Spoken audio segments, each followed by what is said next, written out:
आपण पाहत आहात बागलाण वृत्तांत, खबरबात महाराष्ट्राची।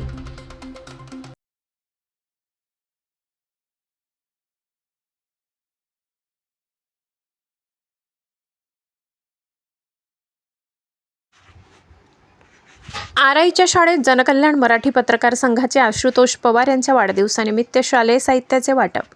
बागलाण तालुक्यातील आराई येथील जिल्हा परिषद प्रायमरी मॉडेल स्कूल व शंभडी येथील जिल्हा परिषदेच्या शाळेत जनकल्याण मराठी पत्रकार संघ व बागलाण वृत्तांत न्यूज नेटवर्कच्या माध्यमातून जनकल्याण मराठी पत्रकार संघाचे नाशिक जिल्हा सहसंघटक व शंभडीचे युवा नेता आशुतोष पवार यांच्या वाढदिवसानिमित्त शालेय साहित्याचे वाटप करण्यात आले। उपस्थित मान्यवरांचा विद्यालयाच्या वतीने सत्कार करण्यात आला। यावेळी जिल्हा सहसंघटक आशुतोष पवार मनोगत व्यक्त करताना म्हणाले, आपण समाजाचे काही देणे लागतो हा उदात्त हेतू मनात ठेवून मी माझ्या वाढदिवसानिमित्त सामाजिक बांधिलकी जपत शाळेतील विद्यार्थ्यांना शालेय साहित्याचे वाटप केले। उपस्थित मान्यवरांच्या हस्ते विद्यार्थ्यांना शालेय साहित्याचे वाटप करण्यात आले। यावेळी शालेय व्यवस्थापन समितीचे अध्यक्ष पोलीस पाटील कारभारी भदाणे, जनकल्याण मराठी पत्रकार संघाचे संस्थापक अध्यक्ष, बागलाण वृत्तांत न्यूज नेटवर्कचे मुख्य संपादक संतोष भाऊ जाधव, पोलीस मित्र समितीचे राज्य अध्यक्ष आनंद दाणी, बागलाण वृत्तांत न्यूजचे सहसंपादक श्लोक भामरे, बागलाण वृत्तांत न्यूज नेटवर्कचे सहसंपादक विनायक इनामदार, पोलीस मित्र समितीचे बागलाण तालुका उपाध्यक्ष चंद्रकांत उर्फ सोनू अहिरे, आराई विभाग प्रमुख भालचंद्र अहिरे,